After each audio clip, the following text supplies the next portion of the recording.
राजस्थान के एक गांव में राधिका नाम की एक बहुत ही सुंदर लड़की रहती थी और वो एक गरीब परिवार से थी।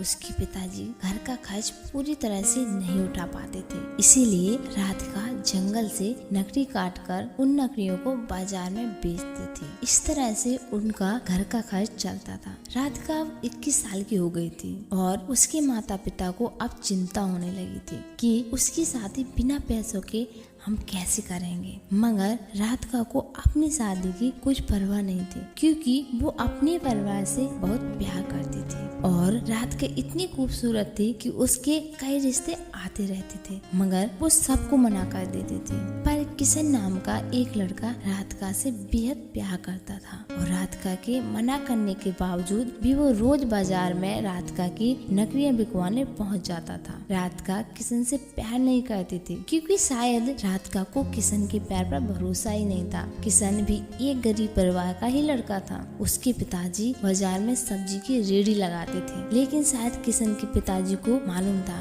कि वो राधिका से बेहद प्यार करता है। उनका लड़का किशन अपने पिताजी को कहकर राधिका की लकड़ियां बिकवाने चला जाता था कि पिताजी, राधिका का परिवार तो हमसे भी ज्यादा गरीब है, इसीलिए मैं उनकी लकड़ियां बिकवाने चला जाता हूँ। लेकिन किशन के पिताजी को उसकी ये बात अच्छी लगती थी कि वो एक गरीब लड़की की सहायता करता है, लेकिन राधिका को किशन के साथ लकड़ियां बिकवाना बिल्कुल अच्छा नहीं लगता था। और एक दिन राधिका ने किशन के पिताजी से उसकी शिकायत ही कर दी और उसके पिताजी से ये कहा कि किशन उससे जबरदस्ती चीप होता है और इससे यह कह दीजिए कि आज के बाद मेरी लकड़ियां बिकवाने मेरे साथ ना आए और मुझे इसकी सहायता की जरूरत नहीं है। यह कहकर राधिका वहाँ से चली जाती है। राधिका की यह बात सुनकर किशन बहुत ज्यादा उदास हो जाता है और वो अपने कमरे में चला जाता है। अगले दिन जब राधिका बाजार में लकड़ियां बेचने गई तो किशन उसके पास लकड़ियां भी नहीं गया और उस दिन राधिका की लकड़ियां बहुत कम ही बिकी थी और बहुत सारी लकड़ियां बच गई थी।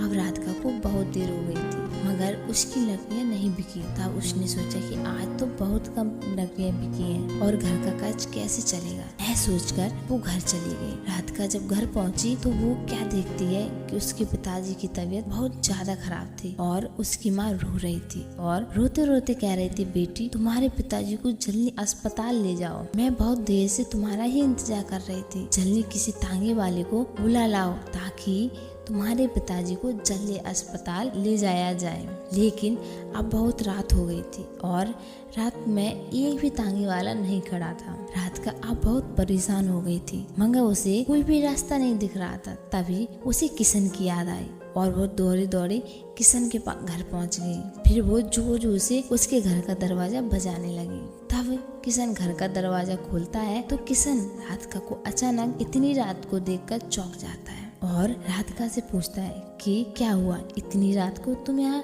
कैसे, घर पर सब ठीक तो है ना। तभी राधिका कहती है, किशन मेरे पिताजी की तबीयत बहुत खराब है और उन्हें अस्पताल ले जाना है, मगर बाजार में एक भी तांगे वाला नहीं है, अब तुम ही मेरी सहायता कर सकते हो। तभी किशन चुपचाप अपने पिताजी की सब्जी की रेहड़ी निकाल लेता है। रेहड़ी के साथ अपने एक दोस्त को भी राधिका के पिताजी की सहायता के लिए बुला लेता है और जल्दी से राधिका के पिताजी किशन और उसका दोस्त रेहड़ी पर लेटाकर जल्दी से अस्पताल ले जाते हैं और अस्पताल ले जाकर जल्दी से उनका इलाज करवाते हैं और 1-2 घंटे में राधिका के पिताजी का इलाज हो गया और डॉक्टर ने कहा कि अब ये ठीक है, बस कुछ दवाइयाँ मैंने लिख दी हैं, बगल के कमरे में से ले जाना और ये दवाइयाँ अब उन्हें जीवन भर खानी होंगी। तभी किशन कहता है कि राधिका तुम पिताजी से मिल लो, मैं दवाई लेकर आता हूँ। राधिका अपने पिताजी से मिलने उसके कमरे में जाती है। तब उसके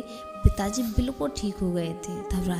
तब वो राधिका से कहते हैं कि बेटी तुम किशन से कितना चिढ़ती हो, फिर भी वो हमेशा तुम्हारी सहायता करता है। तभी किशन का दोस्त भी बोलता है कि राधिका, किशन ही हम सबको ये कहता है कि तुम सब राधिका से इन लकड़ियाँ खरीदा करो ताकि तुम्हारी सहायता हो सके। और राधिका, मैं तुम्हें ये भी बताना चाहता हूँ कि किशन बहुत ही अच्छा लड़का है और तुम हो कि किशन के घर पर जाकर उसकी बेइज्जती कर दी। तब राधिका को विश्वास हो जाता है कि किशन बहुत ही अच्छा लड़का है। इतने में ही किशन दवाई लेकर आ जाता है और राधिका से कहता है कि मैंने तुम्हारे पिताजी की सभी दवाई ले ली और डॉक्टर ने भी छुट्टी दे दी है, चलो अब घर चलते हैं। अब सुबह के 6 बज चुके थे। हॉस्पिटल के बाहर ही टांगे वाले खड़े हुए थे। किशन ने अपने दोस्त से कहा कि तुम रेडी लेकर घर पहुंचा देना, मैं टांगे से राधिका के पिताजी को घर छोड़ के आता हूँ। राधिका किशन से बहुत खुश थी कि किशन मेरी कितनी सहायता कर रहा है। इतने में वो सब घर पहुंच जाते हैं और किशन